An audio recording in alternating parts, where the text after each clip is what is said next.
a tumultuous relationship between police officers, yes, and the black community especially. Yes. I mean, and this, my first organization was that I did as a young adult was the Ad-hoc Action Group, to specifically designed to take on police brutality after what I saw in the 67 rebellion, personally, what I heard, what I knew about, and then I volunteered with the Poor People's Campaign as it was coming through Detroit. It was coming from the West Coast going east. This was Dr. King's program to link the issues of racism and with poverty, and to make the case, and that the war in Vietnam and these issues were all linked.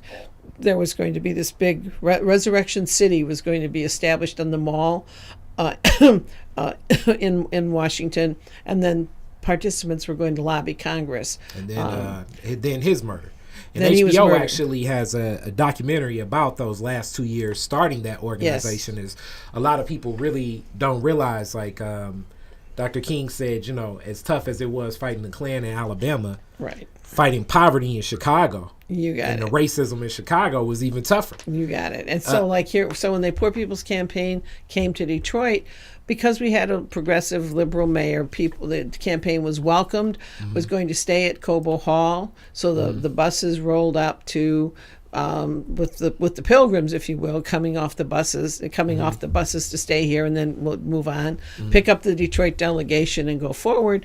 And a car backfired, and the mounted division of the police department rode down on people getting off the buses. So you had women and children and clergy and older women, older men being assaulted with police batons, with men on horses. It was so completely outrageous. It was an act by that department that reflected the fact that it was still smarting from losing control in the 67 rebellion. So I began an organization called Ad-hoc, who we took on the issue of police brutality and the blue curtain of secrecy that covers the operations of the department, and also the kind of culture and processes that were in place. And then we had, after that, the New Bethel incident, where there was a shootout and a police officer was killed, and 250 people were, I forget the exact number, but the participants in the conference who were in the church basement at New Bethel, everyone was arrested and taken downtown. And we're gonna it's so funny because I'm gonna play your interview, will play adjacent, because I do 2 a week. So it'll be your interview and also Chokwe Lumumba's sisters. Yes. Oh, okay. Atari and Shoshana. Yeah. But Chokwe Lumumba, and it was a meeting of the Republic of New Africa that was that's there. Right. Mario Bedelli or Richard Henry. Right. And Gaedio Bedelli, which is Milton Henry. Right. Mama Aneb or Gloria House was there. Yeah. Dan Aldridge left, came back. Right. There were a lot of key figures as this is the 50-year anniversary of the Republic of New Africa's beginnings this year, and it's like a couple different events happening around that. But I'd like to know about those. I'll definitely. I'd be interested because it's an important organization whose real role in history is should be more widely shared, and younger generations need to know more about it. So that became another set of incidences that really led. I'm guessing, so this naturally led you, and you were crossing paths with Ken Cockrel all the time. Yes. Well, Ken worked at WCO at the same time that I was like a volunteer there. He was on the staff. Okay. In the late 60s. And he was also in law school. And then because of the taking on police brutality, I was working with Justin Ravitz and Ken Cockrel on gathering the information about the cases of brutality that happened here. Justin and I flew to D.C. to meet with Roger Wilkins to get the U.S. Justice Department to take a look at the cases that we felt should be brought against the police department for this kind of brutality for the Poor People's Campaign March. So there was, but this series of police incidences then really led to the formation of this group that would regular protest in front of police headquarters. I have pictures of us taking pictures of police, the Red Squad officers taking pictures of our demonstrations. I have, we have our own Red Squad file Ken did as well, for, like tracking meetings that people were having. I believe that police agents played roles in instigating division between people, exploiting in organizations, and it's often talked about. And what you're saying is a lot of, when I interviewed Dan Aldrich, which I highlight, I have a question a little bit because he talked about Ken Cockrel in law school a little bit when I interviewed him. But this also kind of highlights, I want you to talk about another one of my big homies. Actually, two of them probably well, and Eleanor Josias and Judge Claudia Morkel. Yes. But this kind of echoes that it was already creating a temperament to move a Coleman Young into office, because it was so much. The stress unit. It was the stress campaign. I mean, it was so much already happening that was like, look, we need black representation that's understanding of the police brutality, because everything from what I've read from Phil Kavanaugh is he was a lot more progressive than anything else up to that point. But even with the strides he was looking to make with like working with Conrad Mallett Sr., it was still not where things needed to be. Well, breaking up that police department, I mean, the racist control of that police department.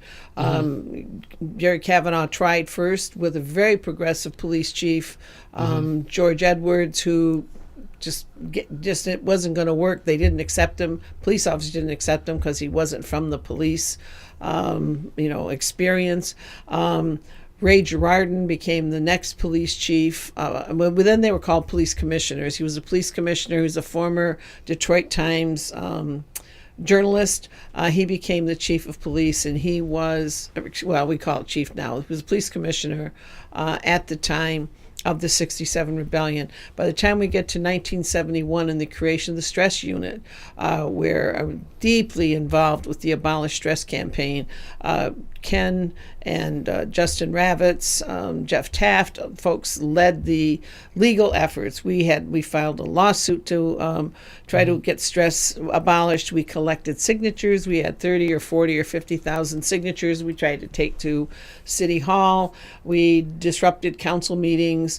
We took over the mic and demanded that the city council act.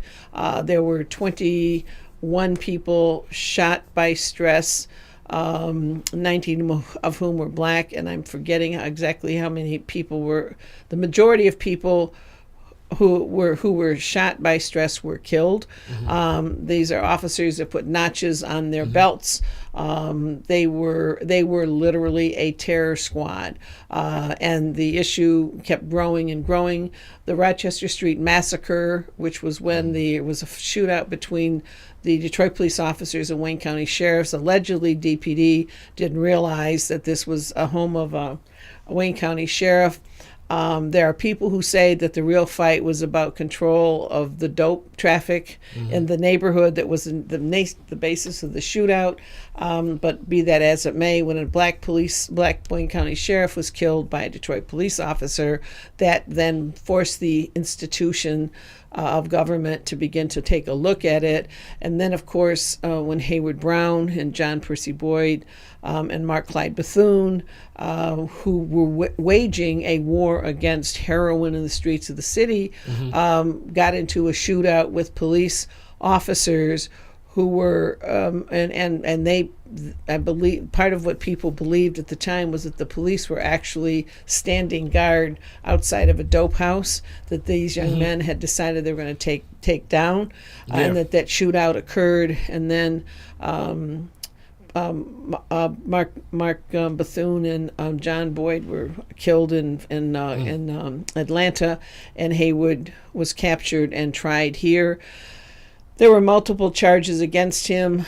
Ken led the defense team that got him acquitted on all the charges that were brought against him there. But the process, there was a declaration that was written called the Declaration of the State of Emergency that tied linked together what was going on in Angola and Africa, what was going on in Attica, what was going on, in prisons across the country, and what was going on in Detroit were all linked. There was a march of, 5 or 6,000 mainly African American men demanding the abolition of stress that really got establishment attention. And then there was the 1973 electoral mayoral race, which shaped up to be the police chief who created stress. John Nichols ran against Coleman Young, and really that work, that anti-stress work, galvanized and mobilized the community to vote. Built the temperature. You got it. For the campaign, because this is what I'm hearing more of, and there's so many different players that you just mentioned, and I knew some of this history of what happened on Rochester, but I didn't know that in depth till you just went in.